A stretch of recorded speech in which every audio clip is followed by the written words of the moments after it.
Scooby-Dooby-Doo! Join me for part 2 in this Galaxy Grudge match. Now we'll reach out to the truth. For our first comment, we'll go to Great Britain for Ribbit Theater, the man obsessed with figuring out who would win between the totally obsessed Pac-Man fan and the totally obsessed Ninja Turtles fan. I'm going with Scooby in the gang. The reason for this is because Freddy's mainly going to be faced in the dream world. Brandon didn't bring up any evidence of the investigation team having particular instances of being creative in their dreams. They've got personas, which is neat, but only Scooby has given himself new abilities in his dreams. In one of his dreams, Scooby literally became a host for the Spectre, an entity with more powers than Freddy has shown at his best. What I'm saying is that Freddy will know about you and the gang's personas before they even pull them out in the dream world, and will likely have a workaround planned out. I hadn't even considered the Spectre. That makes things even worse for Freddy. It helps that Scooby even does this in a dream, showing that he's willing to become a high-powered being in his dreams. A being much more powerful than the personas that the investigation team can summon. If we're including crossover scaling like that, then maybe I should be scaling the investigation team to the Phantom Thieves. And with that, I'd argue the Megaten and Personaverse have more cryptic stuff than the DC and Hanna-Barbera universe. Satanel is literally Satan. I think the thing is, with Scooby-Doo, crossovers are so common that they basically mix perfectly with the canon. Meanwhile, I think the Persona crossovers are more questionably canon. Plus, in canon, Scooby and the gang actually did defeat a reality warper capable of destroying a universe. Meanwhile, Universal Investigation Team is something even you don't agree with. Alas, I'll agree that Persona's crossovers with Devil May Cry, Grand Blue Fantasy, and that one game I don't like shouldn't be included. Though, if you want to talk about reality warpers, Persona 4 literally takes place in a reality gone willy-nilly, a soulless shadow of the real world. Speaking of souls, call me biased, but I feel like this goes to the investigation team. Max mentioned before that the only way to put Freddy down is with holy-based items, and luckily for the investigation team, Chie, Naoto, and some of Yu's personas have some of these spells. Rise is also great at scanning the weaknesses and deducing flaws in the opponent, and their experience fighting Toru Adachi means that some of Freddy's tricks just blatantly wouldn't work on them. And although it's questionable if they could summon the personas at the very beginning, once they go into the dream world, it should be moot. Especially since Yu has summoned Izanagi in his dream. Plus there's Teddy, who is a little weird, being hollow in makeup. I'm unsure if Freddy Krueger could even take him down. Even if Chie is the only one with martial arts experience, everyone on the team is shown to have some form of self-defense, especially Kanji, who's the strongest physically. This, along with their sabotage, means Mystery Incorporated is just out of luck. Due to facing a similar killer in the past, the investigation teams got each other's backs to make Freddy nevermore.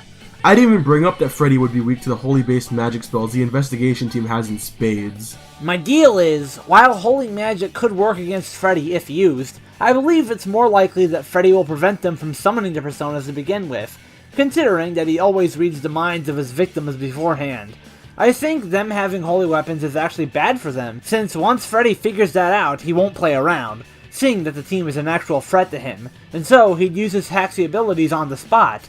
With Scooby and Shaggy, I absolutely believe Freddy will underestimate them, allowing them to whip out their weird shit. In general, I think trying to kill Freddy in the dream world is a lost cause. You need to drag him into the real world and such. Trying to fight Freddy in his domain, where he explicitly states that it's his rules, means fighting him head-on without a plan is not a good idea.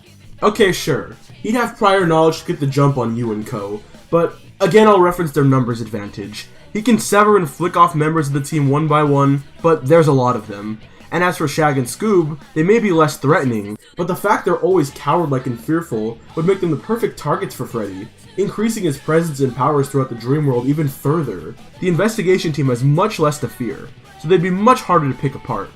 You mentioned that Teddy being hollow makes him hard to kill, but I mean, yeah, I guess if Freddy wants to stab Teddy to death, but what happens if he burns Teddy alive or blows him to pieces? Freddy has so many options still. But moving on, we have a comment from Simba Cartoon Fan. He only likes the cartoon one. I think the Scooby Gang and the investigation team could work together to defeat Freddy Krueger together by Fred, Kanji, and Yu working together. And Fred set up Trap and Yosuke. Teddy is lesser than Shaggy and Scooby-Doo, but the bait's greater than Chie, Naruto, and Velma work on making the holy weapons. What is this comment saying? Yukiko, Rise, and Daphne are Zaza Fire Kick, with Yukiko using Konohana Sakuya, and Daphne were for martial arts skills that defeat Freddy Krueger. You know, they could work together. It's great to work with people. Working with people makes this show happen, and could get Ronald vs. Clownpiece finally out. Sorry, Ducko. They'd certainly be a crew. They'd fit together like Peter, Quagmire, Joe, and Cleveland. They always get shit done, say what you will. Every Galaxy Grudge match should end in friendship. Thanos and the Toon Squad would both win if they were just on the same team. But no, this is still a competition on who could do it better. Realistically, they would team up, but yeah, no. Now for Adam. I think it was undersold how much experience the gang has with actual supernatural threats. Sure, more often than not, it's a guy behind a costume, but there are some instances like Sarah Ravencroft, the Reluctant Werewolf movie, and pretty much every episode of Scooby-Doo and Scrappy-Doo that proves real monsters and ghosts do exist in these continuities. Sure, none of these may be as sadistic or lethal as Freddy, but there's still instances of the gang one-upping an actual villain with real powers. As for when this gets taken into the dream world, there are still points to both sides I disagree with. Starting with Brandon's, most of the time when Freddy pulls his victims into the dream world, they don't realize it until it's too late, and he'll be able to peek into their minds, exposing their fears to torment them. Through this, Freddy would be able to find out the investigation team's personas, and potentially nullify them or make it so they just can't outright summon them. For Max's points though, about the gang not having as much for Freddy to work with, Daphne was afraid of turning ugly in the Franken-Creepy movie, Fred lost his cool whenever Daphne was kidnapped by Mystery Inc., Velma's afraid of clowns and What's New and Cool, and Shaggy and Scooby's love of food could easily be turned against them, like how Freddy used Jacob's love of comic books against him. With that said, however, what makes me side more with the Scooby Gang is that Freddy crumbles against victims who realize they're in the dream world, and I think they would simply wise up to it sooner, especially since Velma was in a similar situation in one of the last episodes of What's New, where she wound up in the computer simulation that only had subtle differences to the real world. Plus, Scooby-Doo once became Spectre in a dream and during one of the team-up comics. Even in the dream world, a host of the Spectre would be far more powerful than Freddy could even dream of. So, with all that in mind, plus Max's other points, I think Mystery Inc. would come out on top in this scenario, though it's by no means clear and cut. I think both teams would realize they're not in Kansas anymore. They've dealt with so much paranormal stuff, and Persona 4 basically takes place in a recognizable cognitive dimension. Also, why is Spectre being brought up so much? Though, granted, all I really know about him is he was used to justify Goku losing to Superman. I think the most valuable asset to Mystery Inc. is Scooby and Shaggy's imagination. And with the ability to become beings more powerful than even Freddy, they have a much better chance if they're actually trying to take Freddy on instead of just pulling him out. I would still say that pulling Freddy out of the dream world is the smartest choice, but Scooby and Shaggy have the best shot at actually winning a fight in the dream world. You know, I really thought you'd be siding with my investigation team by now. Not because any of the points I brought up, but because their otherworldly shenanigans are similar to a certain other movie you love. One you'd have to scan your brain for. Oh! I'm gonna have to think that point over. What you're saying strikes me straight into my heart. But while I mull over this, let's get to Ducko's comment. In order to determine this, we have to establish common ground. Once we connect a few dots, the answer could be clearer. Freddy is powered by fear and the belief in his legend. I can sort of believe that Fred, Daphne, and Velma may not always think that what they're facing is supernatural, but Scooby and Shaggy almost always do. While it is admirable that they usually face their fears, it is this belief in fears that will amp up Freddy. I mean, if their fear can power a yellow lantern ring for each of them, who knows how potent that could make Freddy. Those having been said, the Persona 4 cast have more insecurities to draw from, ranging from Naoto wanting to prove herself as a young female detective and having complexities because of it, to Kanji's delinquency and acting up covering up his emotional side, to even Teddy's questioning his own existence. Their deeper emotional baggage could be their downfall. While the Persona 4 team may have their own arcs, they are still pretty fresh out of it, relatively speaking, and are still growing as teenagers and young adults in a somewhat more realistic manner. And as such, Freddy would see more to draw from than Scooby and Shag's general fear of movie monsters or Velma dropping her glasses. That said, the ultimate point would be this: investigative prowess. The Persona 4 team dealt with a more similar mystery when compared to Freddy, but Mystery Inc. deals with a wider range of mysteries. If you want a single winner, I feel like Velma's the smartest person out of all of them, and this competition has a good few smart people. She's the most likely to get the final push towards solving everything, and that may edge towards Scooby-Doo being considered the winners. Okay, Ducko, why is this so long? Does Alien X come in again? But he brings up a really good point for me, despite ultimately siding with the Scooby Gang. The fact that Shaggy and Scooby were able to become conduits of the Yellow Lantern rings in the first place proves how much fear they have to draw off of. For similar lanterns like Hal Jordan, his courage alone allows him to contend with universal threats. Oh, and I'm like 90% sure Ducko called Velma the smartest in the room because he likes short stacks. Ducko mentions how Freddy picking at the investigation team's insecurities would work well since it happened recently, and no problem is completely fixed just because you confront it. Again, Freddy can absolutely make things much worse. Ducko also mentions how their investigation skill seems better, which again I agree with. Both teams only have one day to figure out everything about Freddy before they naturally go to sleep. The investigation team, despite having ways to triumph over Freddy, won't be able to pull any of it off because they'll know almost nothing about him at that point. Meanwhile, almost every Scooby-Doo episode takes a single night to learn about and then promptly solve. I will say that Ducko mentions that the insecurities that Freddy can draw off of are kind of fresh out of the womb problems in his comment. But actually, there's been a sizable jump of time from the end of Persona 4 to Persona 4 Arena. We've even seen in Persona 5 that Naoto actually achieves her dream of becoming a pro detective. Maybe that should infer that she has the skills to match and surpass the Scooby Gang? But again, while Naoto has become more of a real detective, it's very realistic, and it's going to take a while to catch on to Freddy's shtick, especially since it's such a wild concept. Scooby-Doo being more cartoony and less grounded in reality is a major benefit. I also argue that Velma is the better detective to Naoto, since she's been doing this for potentially longer, and with a larger variety of cases. Remember, in a pup named Scooby-Doo, we see that they've been doing this since they were kids. I still think he's titled Scooby-Doo because of the girls. Like a previous combatant, Uncle Ian. Now for Studio 8558.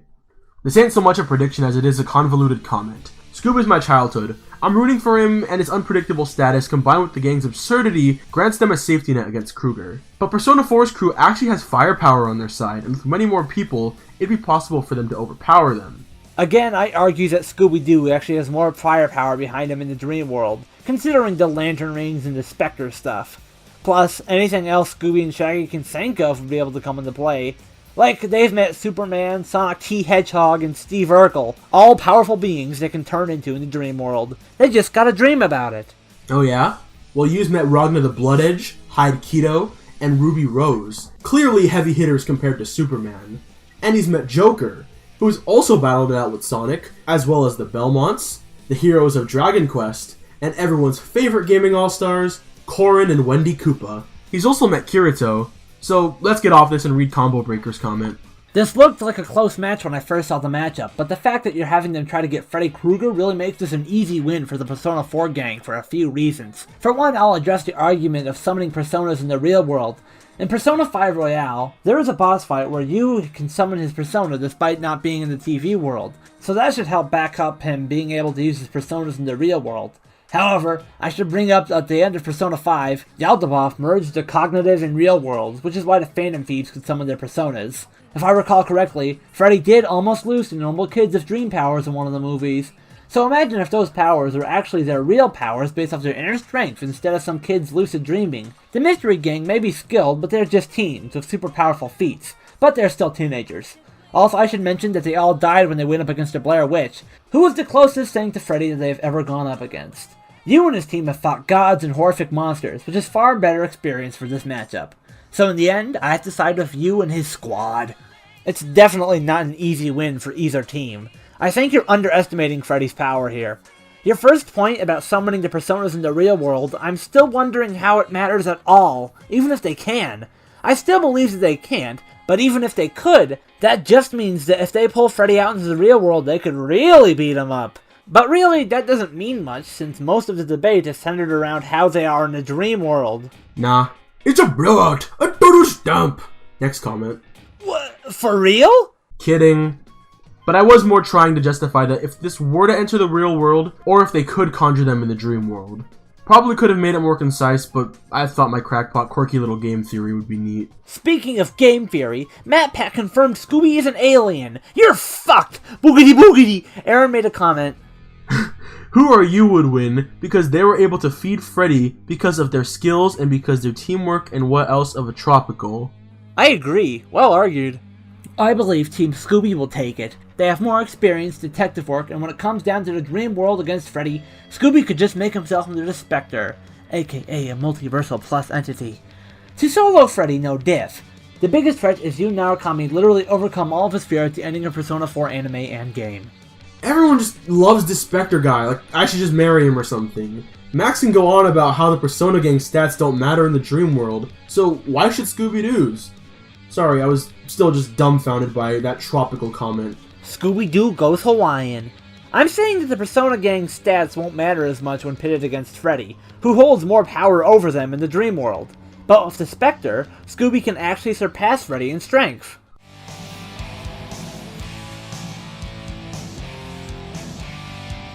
We've gone through this entire episode without referencing your superior Freddy episode. Not him versus Pennywise, versus you-know. That's a low blow. Go eat yourself, shithead. But that's all the comments. Yay! All's well for the Stranger Things kids. As for these kids, the poll says... Holy shit, fuck off. I didn't know what to say, okay? Okay, so the poll we have gives Mystery Inc. 4 votes and the investigation team 2 votes. Which represents our comments well too, with most people siding with Scooby-Doo. Now, most Galaxy Grudge matches have had a trend so far. Whoever had the most comments or the most votes ended up losing. However, I'm actually going to come forth, unmask, and say that Scooby Gang should win. I see this as an absolute win. I'm about as happy about this as I am when Scooby-Doo saw the cotton candy glob. Well, it's under the pretenses that I can agree the Scooby Gang has done this sort of thing way more often, and would be far more imaginative in the dream world. Freddy could just exploit the investigation team far more, even making their abilities to summon a persona null and void. The investigation team has much more material to work with, whereas the Scooby Gang will be much harder to pick apart. They also benefit from having a much deeper history of cartoons, movies, and comics to draw from, showing the possible different things they could pull out to assess the Dream Demon. I think I also put too much faith in Kanji and Yosuke sabotaging them. Sure, the investigation team has holy magic and fear hacks, but Freddy is basically omnipresent within his realm. It's his world.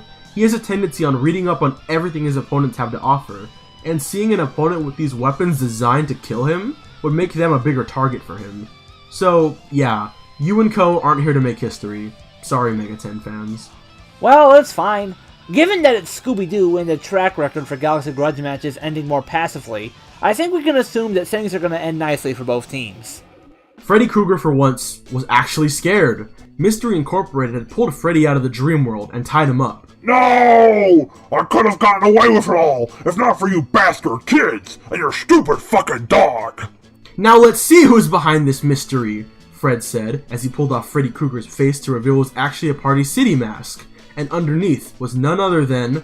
Freddy Benson! Yes. It was Freddy from iCarly. After having had too much of Carly and Sam abusing him verbally and physically, he finally snapped and made a deal with the Dream Demons to become a Nightmare Demon. To disguise himself, he took on the identity of a long since defeated Freddy Krueger, and he began his murder spree. Freddy Benson was put away, and the Mystery Gang were all pretty proud of having stopped this menace. Meanwhile, Kanji and Yosuke came back to the investigation team, having been awake throughout this entire thing, hoping to sabotage Mystery Incorporated. They returned to see the rest of the gang sliced to pieces, a sight so grisly, Kanji and Yosuke could barely cope. They couldn't help to think, if they were there instead of trying to sabotage Mystery Incorporated, maybe this wouldn't have happened. Max, what the hell? You said this would be a happy ending! Where are you? This is one of my favorite games! To do now. Scooby-Doo. What's next? Where are you? We need some help from you now.